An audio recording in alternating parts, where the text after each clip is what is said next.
Il existe une émotion que presque personne n'ose reconnaître chez soi. Une émotion que l'on préfère voir chez les autres plutôt que dans son propre miroir. Une émotion que l'on critique, que l'on condamne, que l'on méprise. La jalousie. Et pourtant, selon Carl Jung, ce que tu refuses de voir en toi finit toujours par gouverner ta vie dans l'ombre. Tu crois parfois que les autres sont jaloux de toi. Tu crois qu'ils te provoquent, qu'ils cherchent à te diminuer, qu'ils veulent t'atteindre. Mais as-tu envisagé une autre possibilité? Et si certaines de tes réactions révélaient quelque chose de plus profond, quelque chose que tu n'as pas encore intégré? Jung parlait de l'ombre, cette partie inconsciente de nous-mêmes que nous ne voulons pas reconnaître. Nos pulsions, nos désirs inavoués, nos frustrations, nos comparaisons silencieuses. La jalousie fait partie de cette ombre. Elle naît rarement de la haine, elle naît du manque, du sentiment de ne pas être assez, du sentiment que l'autre possède ce que tu n'as pas encore développé en toi.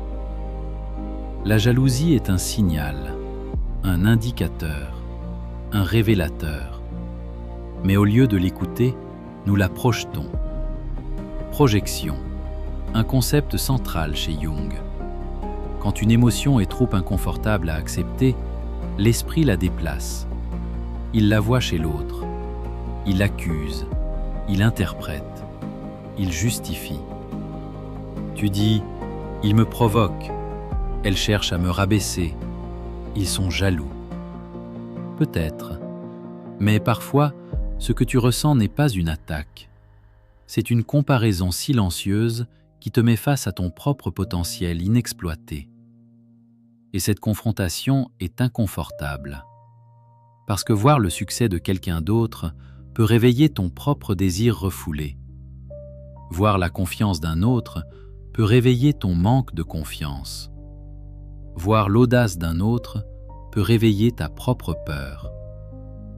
La jalousie n'est pas un défaut moral, c'est une information psychologique.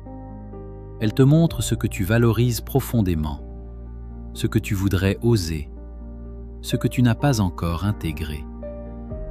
Le problème commence quand tu refuses de la regarder en face, parce que ce que tu refuses de reconnaître devient incontrôlable. Tu deviens irrité sans comprendre pourquoi. Tu critiques, tu minimises, tu relativises, tu attaques subtilement. Pas parce que tu es mauvais, mais parce que ton inconscient te protège d'un inconfort intérieur. La jalousie est souvent une admiration non assumée. Et cela change tout. Si cette réflexion te parle, prends une seconde pour liker la vidéo et t'abonner.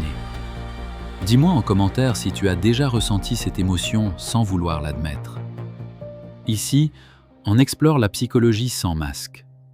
Revenons à Jung. Pour lui, le processus d'individuation, devenir pleinement soi-même, passe obligatoirement par la rencontre avec l'ombre. Tu ne deviens pas plus fort en niant ce que tu ressens.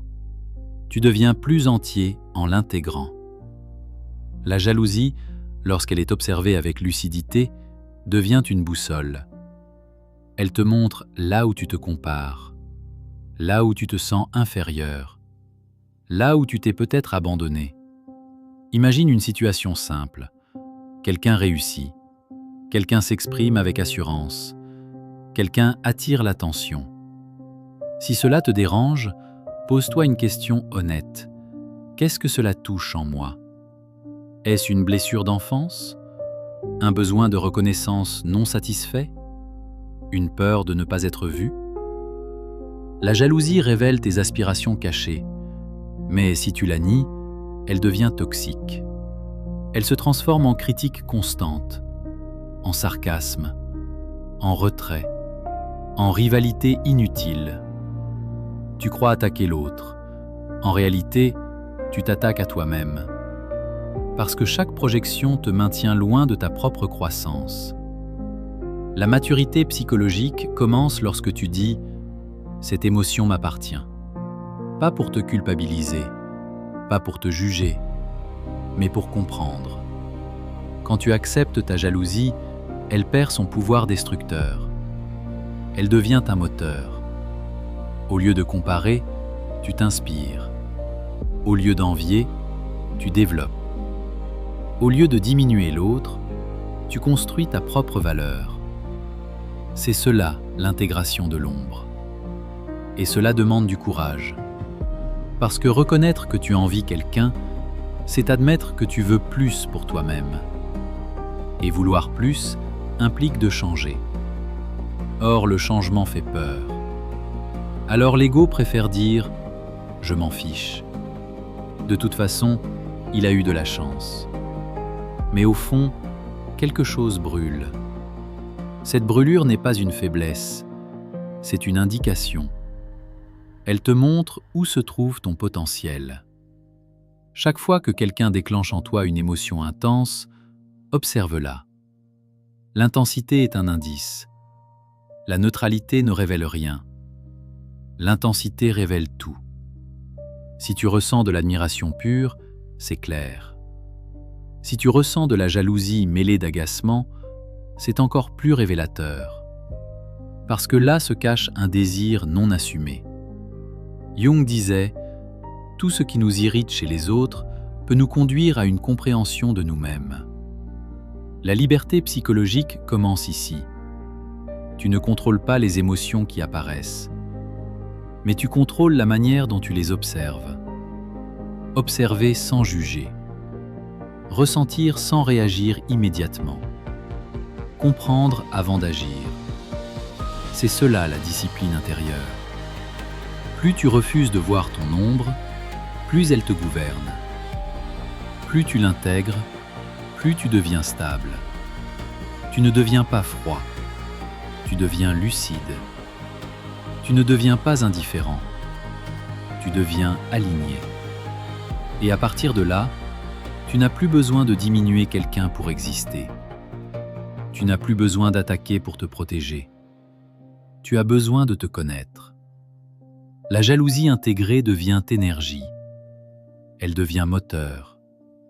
Elle devient transformation. La question n'est pas « est-ce que je ressens cela ?» La question est « qu'est-ce que cela m'apprend sur moi ?» Et à partir de cette lucidité, ta puissance intérieure commence réellement.